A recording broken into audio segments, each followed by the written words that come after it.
This afternoon, Minority Caucus in Parliament demands the immediate dismissal of Director General of NaCCA and a bipartisan parliamentary inquiry into the circulation of pro-LGBTQ content in Teachers' Manual.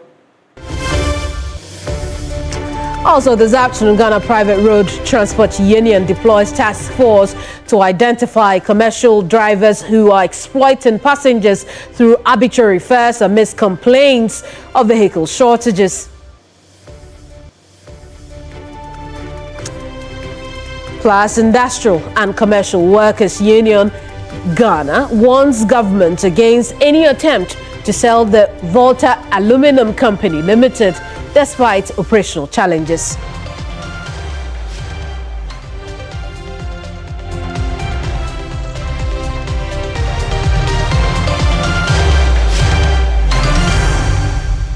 I am Kemini Amano. This is News Central. The news starts right now.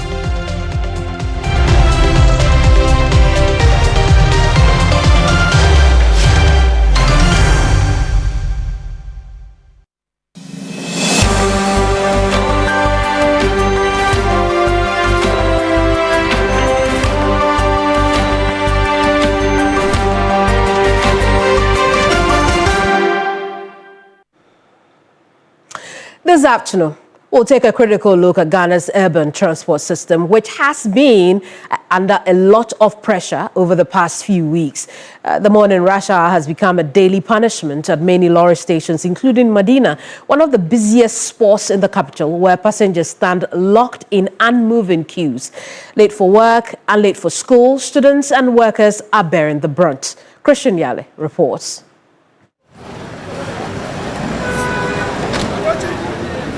We are coming to you live from Medina, Zongo Junction, and it's a busy morning here, but you see hundreds of people who have lined up here in different queues. There are some who are going to Accra, and so this particular queue that you see, they are going to Accra, and fortunately for them, in at least every 5 minutes, they get vehicles coming to park to convey them to their various destinations in Accra Central.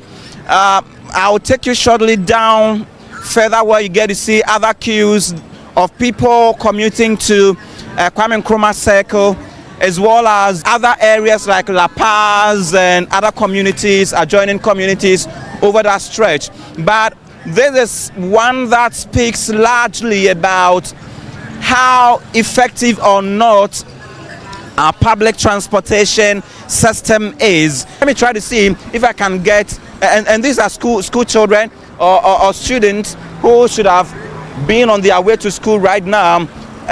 Eja, you about TV3, so where are you heading to? Accra. Accra, for how long have you been here? 1.5 hours. 1.5 hours. 1.5 hours you've been standing here to get a car? Yeah. Cars no na ma. Cars no bedu na yama.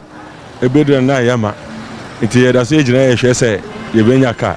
You are going to school and you have had to come to stand here, be here. You have to be, what time should it be in school? 7:30. 7:30. And my time tells me that 7:14. Yes, please. And there is no hope that you are going to get a car anytime soon. When you get to school late, are you punished? Yes, please. Sometimes we're going to town. You won't get car early. You stand there maybe around 11-12 before you get a vehicle to Accra. Around 11, you come here in the morning early like this, and you have to be here till 11. Get it early. It's not always that you get it early. Yeah. So we are suffering. Well, I've been here for about 20 minutes now. For about 20 minutes now. What are you for? I'm going to cantonment. We do this in the morning. You wake up very early in the morning to go to work. You close very early and late. And then you have to come and struggle again for about 2-3 hours before you get home. It's very hectic. We always come here and stand here to get cars, so we are just used to it. This is not a story that Ghana wants to tell at this moment. I am Christian Yale with my camera, John Ninepence. We have been coming to you live from Medina, Zongo Junction. Back to you in studios. We'll stay on the subject matter for a tad bit because amidst all these challenges, we can report that the transport yard where several Ayalolo buses have been grounded for years without maintenance as public transport crisis worsens across the capital city, Accra. Acting Managing Director of the Greater Accra Passenger Transport Executive, Awudu Dawuda, has revealed that only 80 out of the 245 Ayalolo buses procured by the government back in 2016 are currently operating in Accra. Another exclusive footage from Christian Yale. This is a yard that is housing a lot of buses. Most of them are the Ayalolo buses that were procured years ago, but they are still parked here. Most of them are rusting away indeed, and you realize that some do not even have the tires fixed, and so they are just almost stationary here and not being used. This is the yard when you get to the Achimota new station, and that is the situation here. Many of the buses are here parked but rusting away, no ties. Some are entirely grounded. They are entirely grounded, and when you look into your shot, there are some VIP buses as well that are on the ground, almost falling apart. That is the situation here when you get to the Achimota news station. TV3, we have gotten this exclusive access. We are not being allowed to go inside to film, the exact defects of these buses. But you see that bus, for instance, that particular one with the front part broken. You see a lot of the buses, and when you enter, there are some that do not even have seats. These are buses that have been grounded here for years. Ever since they were procured, many of these buses have not been used even before. And you see some of the windscreens broken, and you see some of them having their tires entirely removed. It means that they have been grounded for several years. And so that is the real challenge. We are trying to see if we can quickly alight and get to pick a quick shot of some of the buses. So when you look at this bus, for instance, the one in your shot right now, you would realize that the windscreen is entirely off. And this has been the situation for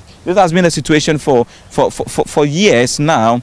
And then when you come here and take a closer look over there, you see the situation of those two buses. No tires. It's on the ground right now. It is entirely grounded. A lot of them. You can count almost 100 of the buses in this yard that are not being used or have not been maintained for several years, and so you cannot get to use them. This is like to be a fence wall that should keep the buses safe, but it is entirely broken down. So even though they told me earlier that I wouldn't get access, you would realize that I can easily get access now to even get inside to show you a lot more of it. But that is the situation here. Look at a lot of the buses here at the Achimota news station that are grounded in this yard but are not being used.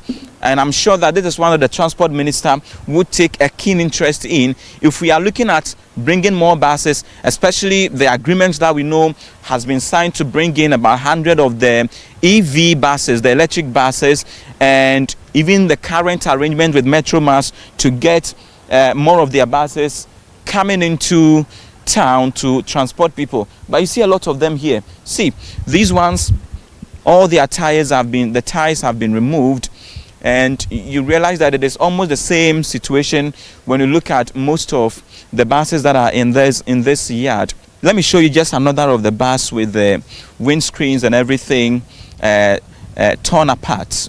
Nothing to write home about. This one, even if you decide to maintain, it would cost you a lot. You are better off staying away from anything maintenance. So that is it. It's just an aspect of the whole conversation. We are looking at more buses on the roads, but indeed there are more buses here that have not been maintained for several years, that have not been paid attention to, that have been grounded, no attention paid to them. Is it that we have forgotten about them, or what is the situation? Important questions Christian asked there. We'll stay on the subject because the Ghana Private Road Transport Union has announced plans to deploy a task force on the streets to monitor and sanction drivers who are taking advantage of the situation to charge arbitrary fares amid complaints of vehicle shortages. Let's speak now to Public Relations Officer of the GPRTU, Alhaji Abbas Ibrahim Moro. Alhaji, I appreciate your time this afternoon, but how many people are on ground to ensure that the drivers are not arbitrarily charging fares? Please come again, yeah. Well, I'm asking, where, Yes. how many people comprise your task force? Where have they been so far? How is it impacting the situation we've seen over the last few weeks? Yes, we initially did that to have our feasibility studies on what is happening. So tomorrow we are meeting the Transport Ministry. The messages brought, what we have seen and how we think could curb all those things. We are going to place it for consideration so that we make sure all these things become a thing of the past. So tomorrow when we meet the Transport Ministry. I see. So you haven't deployed your task force yet? They did some feasibility studies for us. What came out of that visibility studies? That is what we are going to present tomorrow to the Transport Ministry. Tell us, what did you find? What did your task force members find? Maybe I don't have to present it before we meet the ministry tomorrow. So let's meet our leadership to place what we have in our pocket, then we proceed from there. Alhaji, can you tell us why there are no cars on our roads at this time? Enough of them. But there are cars. It's just that we've noticed for years now, during the Xmas festive period, we experience a lot of traffic. We experience a lot of traffic on our roads where the vehicles come from, we don't know. Then human traffic as well. Go to Mokola, the whole place is crowded compared to previous months. So this is something which has been in existence for a very long time now. So this is how it is. And the issue of many passengers looking for vehicle, where a vehicle is supposed to get in about 30 minutes time, due to the traffic congestion, the vehicle will take more than 1 hour. So automatically there will be more people waiting for those vehicles waiting. So it is not true that some people have parked their vehicles and trying to create artificial vehicular shortages. No, it's not true. It is out of the congestion. That is why we are facing those issues. I see. But these, the traffic situation in Accra has always been there.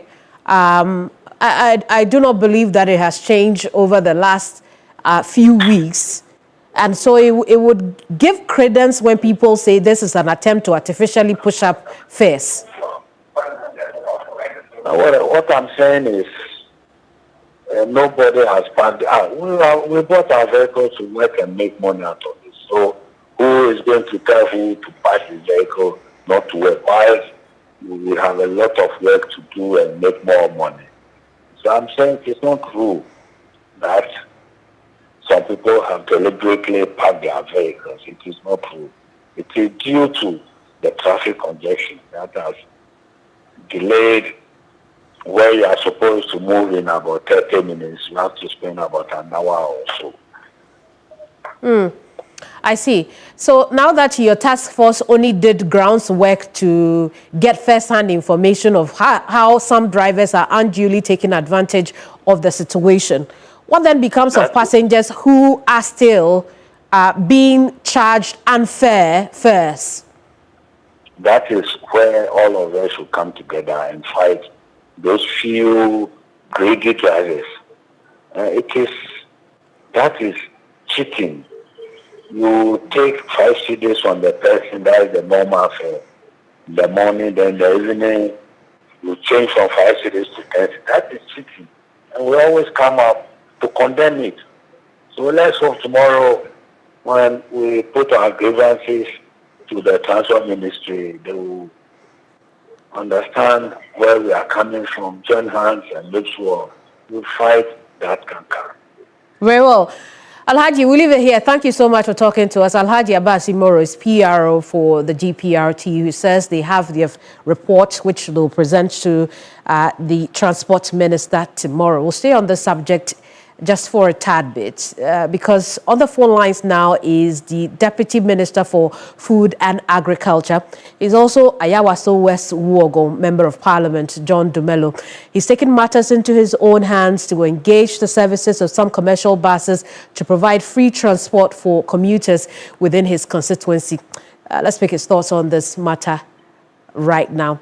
Honorable, I appreciate your time this afternoon. But how dire was the situation in your constituency that pushed you to get private services for your constituents?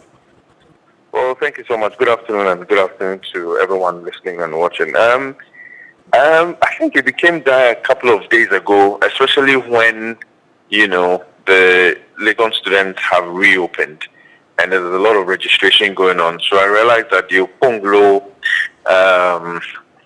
bus stop or terminal has become very crowded in the evenings. And so yesterday, like you rightly said, I took matters into my own hands, got some buses from Metromas, and I must commend Metromas management, especially the Deputy CEO for engaging me. And, I got some 5 or 6 buses, put 2 at Oponglo, and then when I got to Shiashi, I realized that there were a lot of workers there who have closed from, the environs, and then, we transported them free from Shiashi to La Paz, same as Shiashi to Medina, and so on and so forth.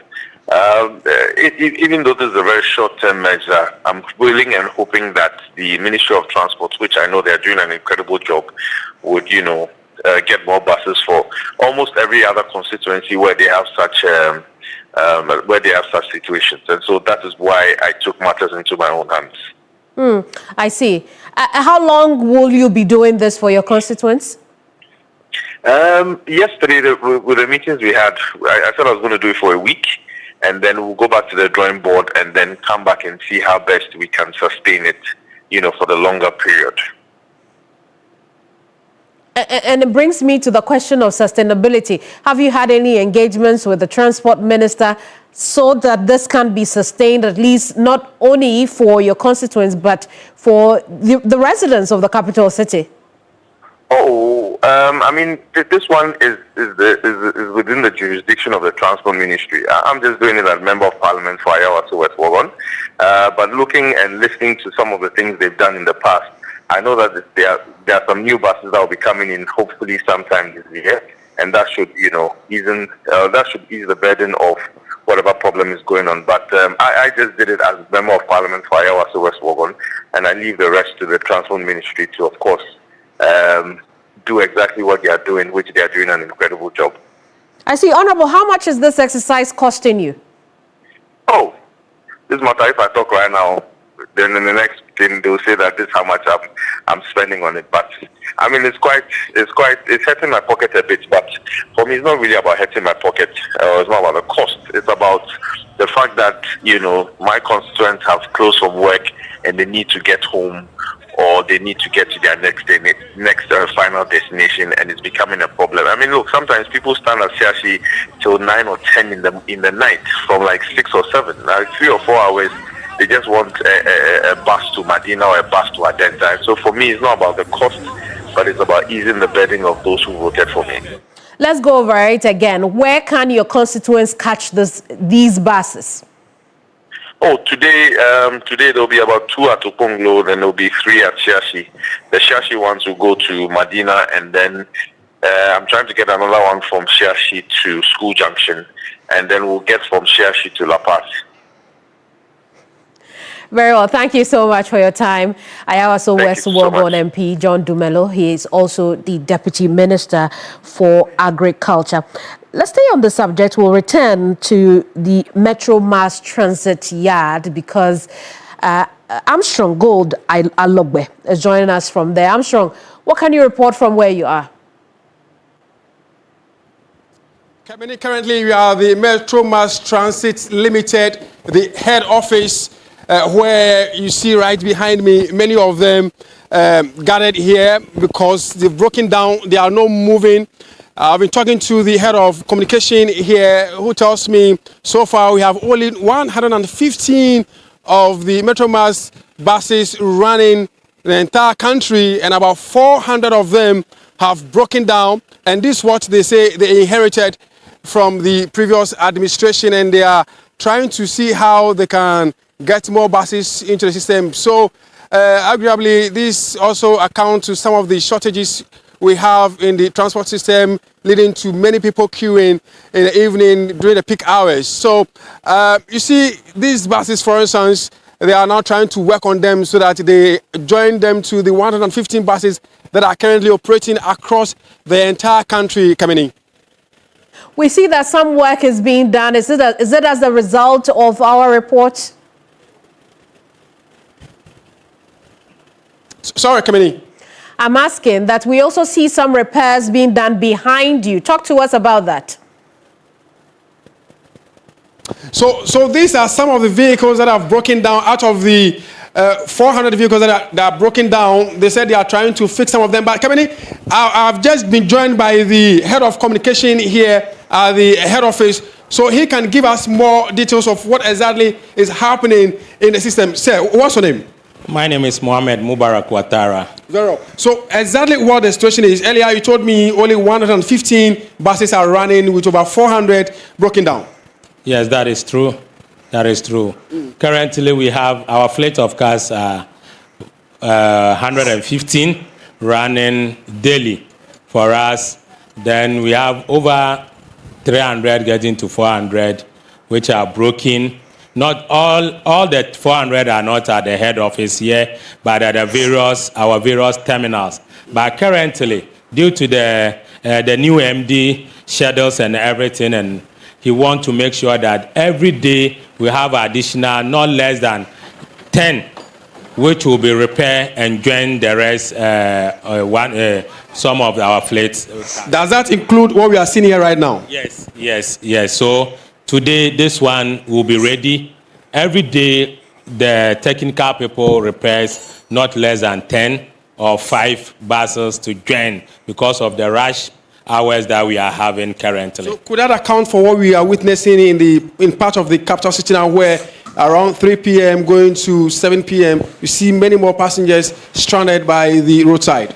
Yes, that is true. You know, not long ago, the transport minister, directed us to make sure that from 4:30 p.m. to 8 p.m., we have to make sure that, we make our buses available. And because of that, the MD and his deputies have also directed that we cut some of the intercity buses, then add it to intra-city buses because of the rush hours, so that we'll be able, to serve Ghanaians very well. Are you getting new buses anytime soon? Yes, we are getting new buses very soon. At least ending of next month, we'll be getting over 300 buses. We will come and add up to our fleet of buses. Procurement done already, or we are now going to work on the procurement? Everything is done. The final inspection has been done, and very soon, I think, the buses are already on their way. They've shipped the buses, so we are expecting the buses at the latest by the end of February. So that is the head of communication here at the Metro Mass Transport head office, saying to us that by the end of this month, we are going to get many more of these buses coming to add up to the 115 that are currently running in the country. And also those that have broken down, they are also putting in place measures to fix them so that they will all be on the road. So that what we see during the peak hours, will be a thing of the past, Kemini. I see Armstrong. Can he tell us whether or not some buses will be on the road today? Because he says that 10 are being repaired every day. Vero, so there's a question to you. So we are asking what we are doing in interim to ensure that the people who stand by the roadside today in particular, if you are going to add many more buses to deal with the situation. So one, that is the reason why we've cut some of our intercity buses to add up. So some of the routes we've added. If you check yesterday, together with the MP for Iowa's West Wagon, we've added some of the EV buses. We have only 10 that run from Accra to Adenta. We've reduced. We've let 5 to join the Iowa's West Wagon area.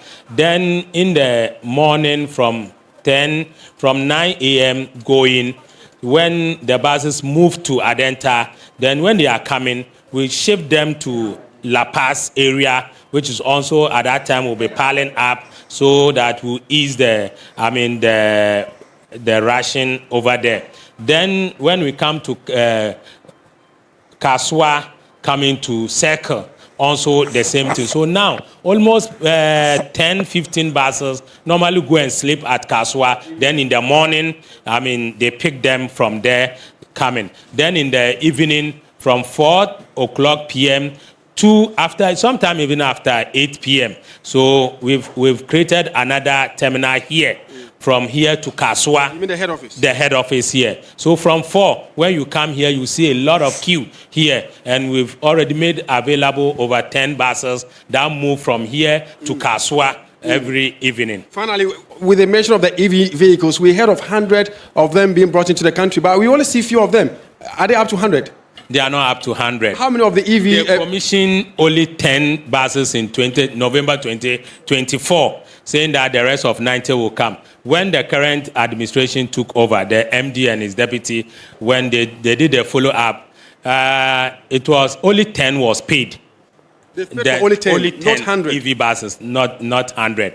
The current transport minister, together with our MD, are making sure that by the middle of this year, we'll get almost 50 to 100 EV buses that will come and add up. Is it yet to be paid or that has been paid for already? It has already, the paperwork is already done. It's already done. Thank you so much. So, Kemini, there you have in the head of communication here are the Metro Mass Transports Limited. Kemini. Joseph Armstrong with that report from the Metro Mass Bus Transit yard or terminal here in Accra. We'll stay on this subject because what we have seen is very much, it very much corresponds with what the minister has told us. The repair works we have seen on the buses, the minister has told us many more of the 40 buses will be repaired and then pushed onto our roads. Let's take a listen to the Transport Minister, Joseph Bukari-Nikbe. It was initial arrangements just to cater for the festive periods, which we did, and it was very helpful. But we realized that when they were withdrawn, it created some challenges. So I re-engaged the MD of Metro Mass Transit Limited and then the Intercity STC coaches, and they have reintroduced some few of them. We are looking at the daily basis movement and seeing if we need to add more, then we'll add more. Again, we are also at the verge of seeing how we can get the private sector to bring in more of the buses and other vehicles to be able to help when it gets to peak hours in the mornings and in the evenings. But we have called back. When we withdrew the services, we saw the tension it created, and we have called back some of the buses to start again making their movements. We are studying the ground to see whether they will need more or we will have to continue with the skeletal or the small number that we have operating for now.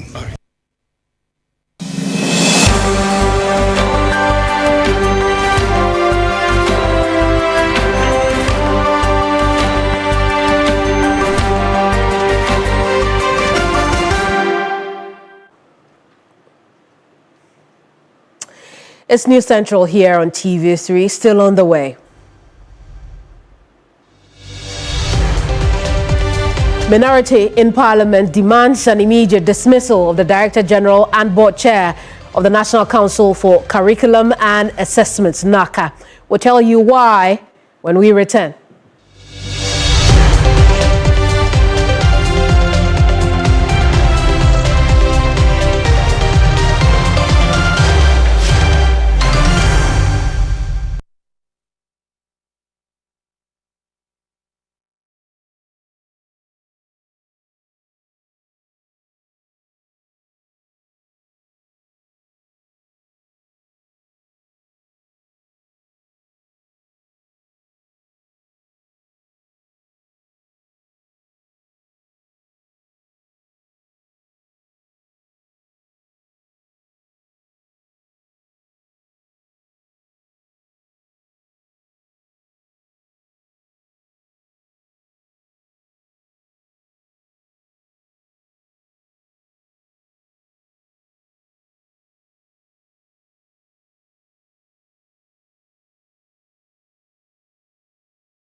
as government attempts to introduce LGBTQ activities into the senior high school curriculum.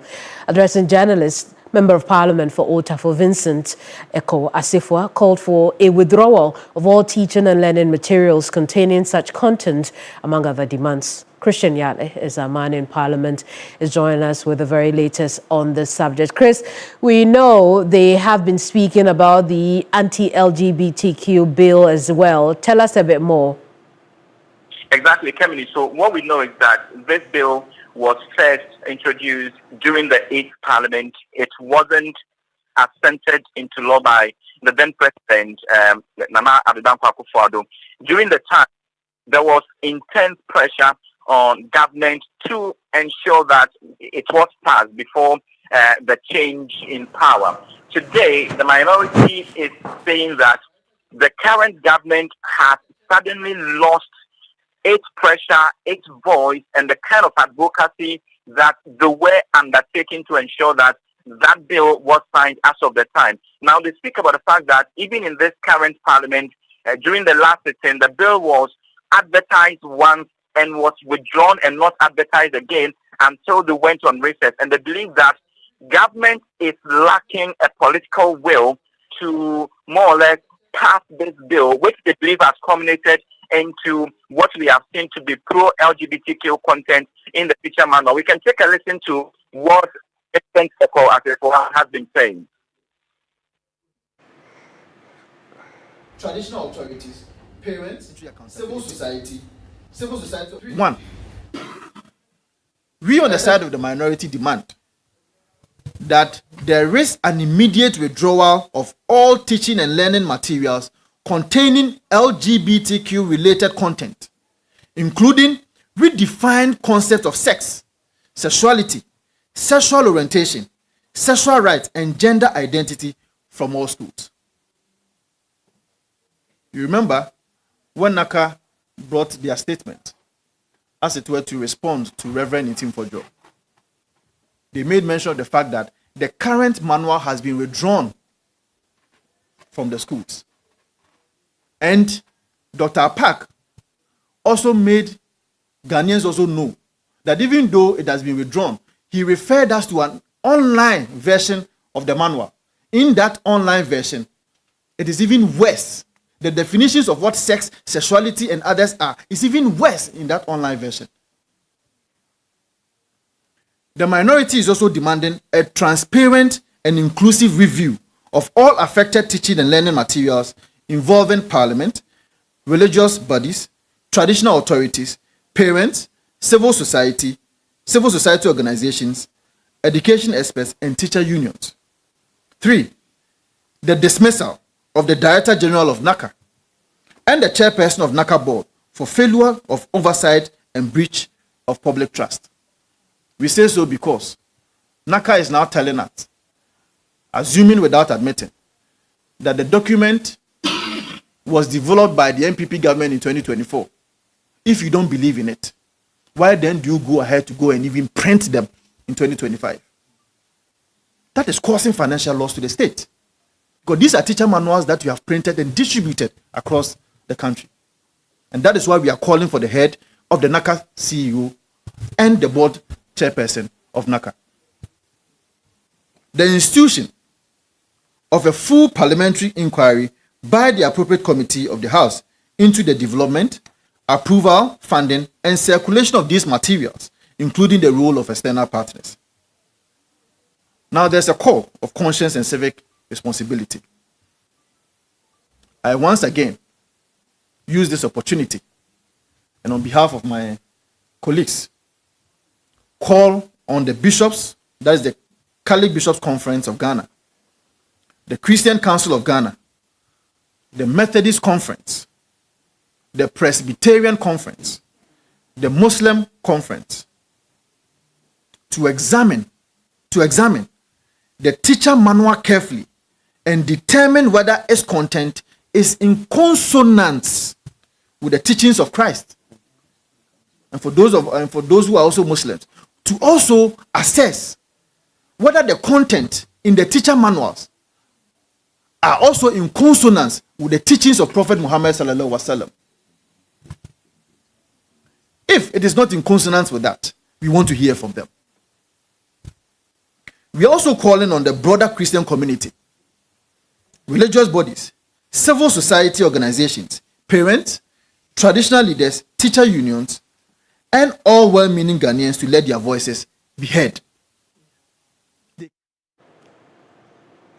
Vincent Eko is Old Tafo MP. Christian, hang in there for me because I want to hear how he reacted to Government Communications Minister Felix Kwakye-Ofosu, who insists that claims by the minority members are unfounded because NaCCA had already withdrawn hard copies of the supposed teacher's manual, which inappropriately defined gender identities before Reverend Ntim Fodjo first came out with his concern. Let's take a listen to Felix now. I think that sometimes he gets carried away in his advocacy. I have a friend who describes that conduct as overzealous charlatanism.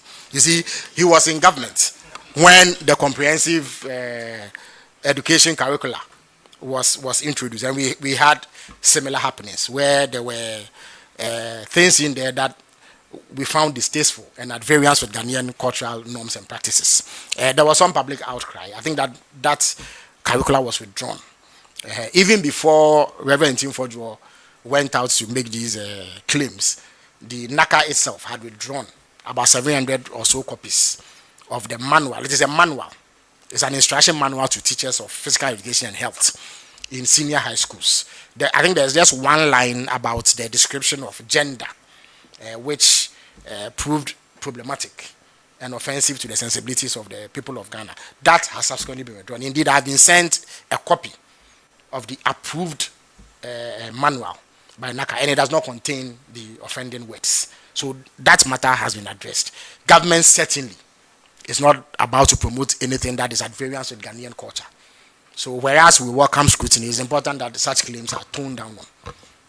Overzealous charlatanism, it is not something that we should encourage. It is not necessary to attempt to put what is not there in place. Felix Kwakye-Ofosu is Minister for Government Communication. Christian, contextually speaking, that was yesterday. And so did the Old Tafo MP respond to that position from the government? For them, that position by the Minister for Government Communication is not right. In fact, we know that yesterday, Felix mentioned, as you played, that this content is not coming up fresh as it is sounding to seem, because it is something that was started by the past government. In fact, Vincent is of the view that that is not true, because when you look at even the issue of comprehensive sexuality education in and of itself, it is something that started in the midst of the first John Mahama administration, before it was, further continued by the past NPP administration.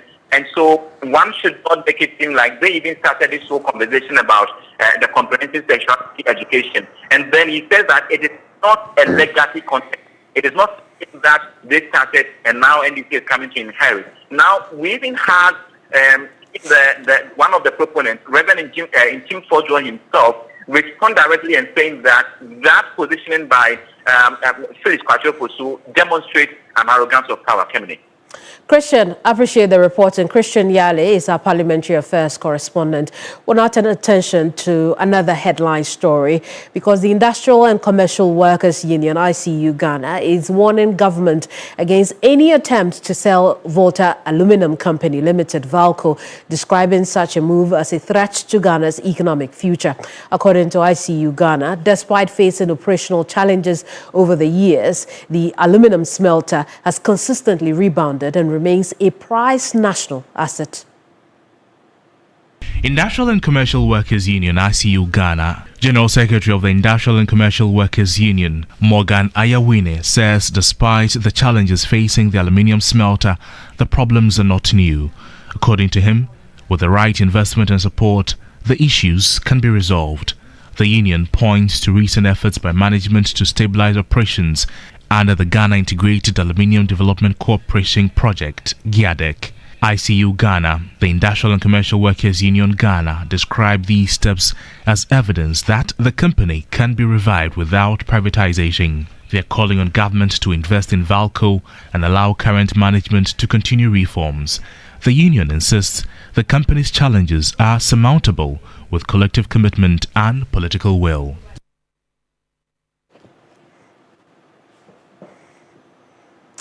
Now, the General Agriculture Workers Union is intensifying calls for an end to child exploitation in Ghana's fisheries sector at the maiden National Fishers Conference. The union also advocated for the formalization of the sector as a pathway to transparency and the elimination of child labor in fishing communities.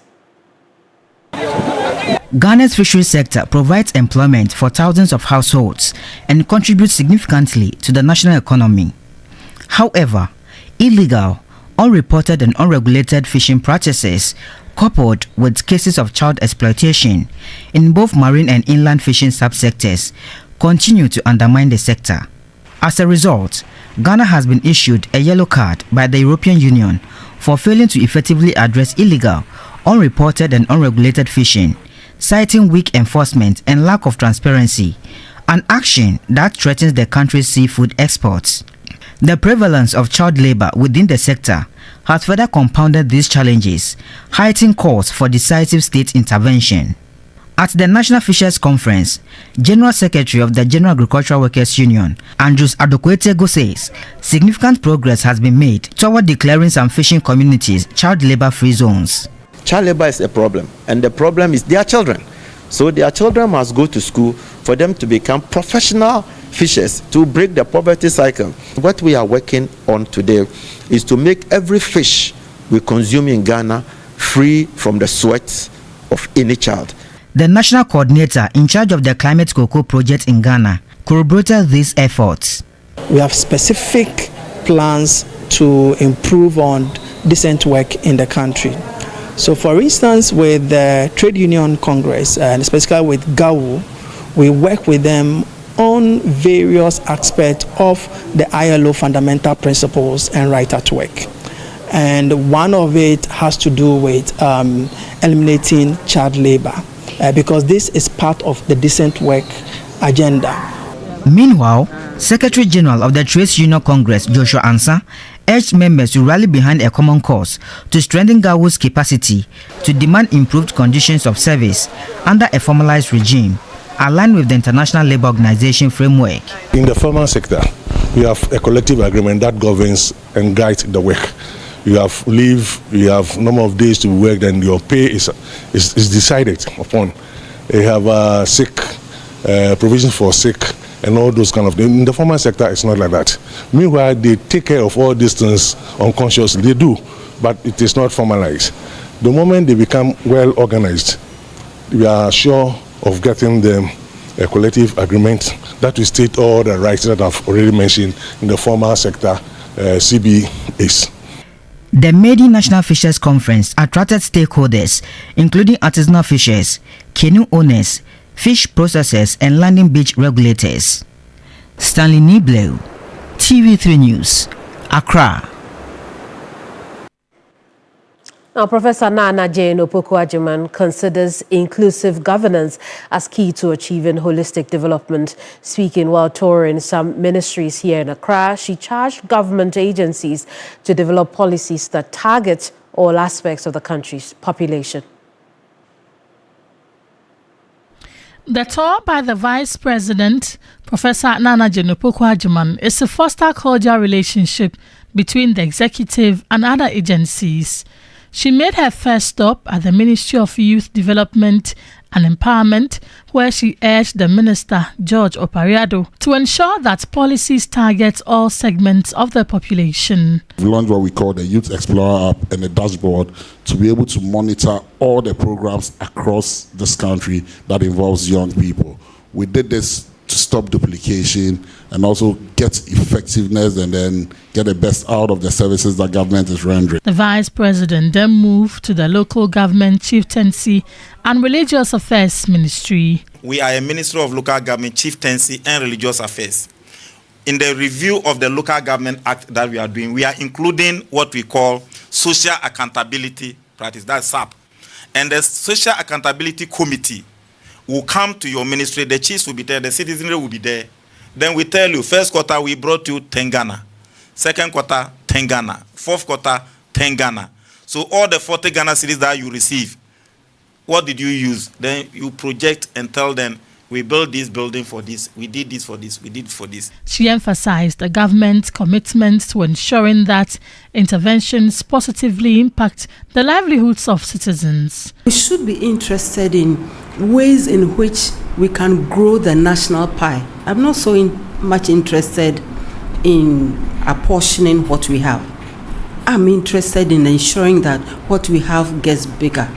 What I mean is this. Let's say the whole national budget is 100 cedis, and so we're all fighting. And this one should get 10%, and that one should get 1%, and so on.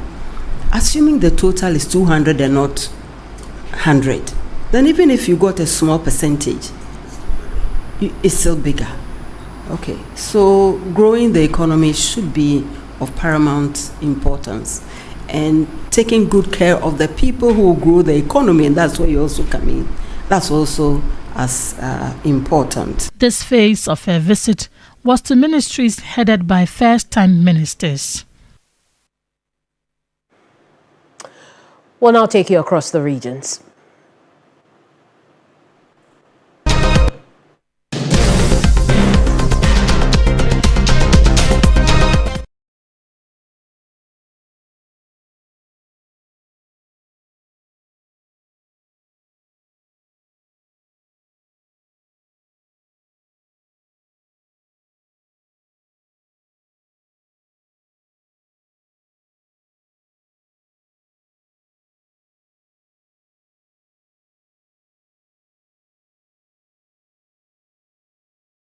Northern Regional Secretariat of the Ghana Private Road Transport Union and the Association of Yellow Riders in Tamale are this afternoon urging the Driver and Vehicle Licensing Authority to ensure easy, seamless and accessible registration for the new national number plate system when the exercise is finally rolled out.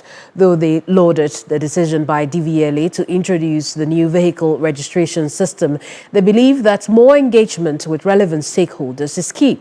The Driver and Vehicle Licensing Authority has announced the introduction of a comprehensive new vehicle registration number plate system as part of a broader reform aimed at modernizing Ghana's road transport and vehicle identification framework.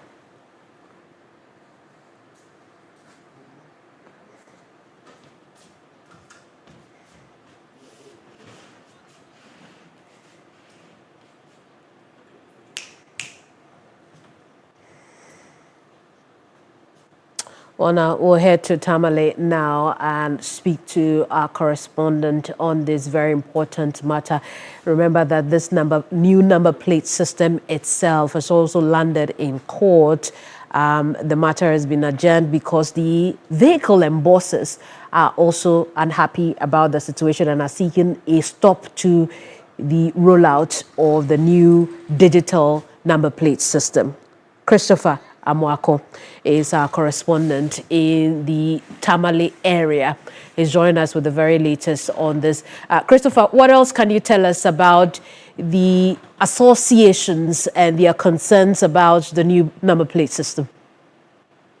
Yeah, so Kemini, I must say that here in the northern region, the Driver and Vehicle Licensing Authority have been engaging stakeholders, especially vehicle owners and various drivers in the metropolis. The aim is to get them to understand the need for the new number plate system that will be rolled out, even as they wait for parliamentary approval. According to GPRTU and the Association of Yellow Riders in Tamale, all they want to see is for the DVLA to give them the assurances that when they begin rolling out this new number plate system, people will not be choked at their offices. It will be accessible for them, such that when you go, it won't take you longer hours to be able to go through the process. Let's take a listen to what the Secretary of the GPRTU here in Tamale has been saying. The new registration is a very laudable objective. It's in the best interest of transporters and Ghanaians. One, for security reasons, it's a very laudable objective. The registration also is not going to be rushed upon. It's going to be done within a period of 2 years. So there's no need for us to rush. We all have to take our time, know when and how to go about the registration. And we're only waiting for the LI to be passed before we then know how much each and everyone has to pay before the new registration takes off. That was why I've told them that they should not centralize the embossment at one particular place. It should be done at all DVL centers. The embossment should be done at all DVL centers, which will go a long way in the fast tracking the whole issue. Instead of minimizing it at some vantage points. It's going to, when they do that, it's going to pile a huge lot of lock onto their. Christopher, we also know that the DVLA has taken the opportunity to engage drivers and motor users in the community. Talk to us about that. Yeah, so Kemini, they have also been explaining the need for the new number plate to the drivers and vehicle owners as well as other stakeholders. For them, the security implications that it will bring on board is something that drivers and vehicle owners should appreciate, because once it comes, it is going to help them in safeguarding their vehicles. Now, the second aspect has to do with the fact that they've been telling the people not to wait until Parliament gives approval, but they can start coming to their offices to do what they term as onboarding, so that gradually they will be able to take care of migrating their database onto the new system, so that once Parliament gives approval, they would have already gone through the process. Let's take a listen to what the Deputy CEO of DVLA has been telling us. Doing a follow-up. Last year we did a stakeholder engagement. So this year we are just doing a reminder and alerting them that the new number plate system will still come off, because people are throwing all information around. So and GPRTU and as you can see, today is a market day. All the vehicles are here, the drivers are here, the car owners are all around. So we are just here today to let them know that we will soon do the new number plate system will still come off, and the advantages it will bring to us. As you can see, the regional chairman is here, and then the other officers, when we met them, they are very happy. In fact, they were not sure whether we will roll it out, but we will. As soon as Parliament passes the LI, when they resume, we will be we are ready. In fact, everything is set. But you have to follow the law. So we are just waiting for the law to be passed, then we hit the road. Well, Christopher, we'll end it here. Thank you so much for talking to us. The new number plating system, a subject of importance to all vehicle owners here in this country. The DVLA now says that it's waiting for the legal framework to fully implement the digital number plating system. But that'll be all this hour here on TV3. It's News Central. I'm always appreciative of your company here on the news program. I am Kemini, and I'll see you same time tomorrow. Bye-bye for now.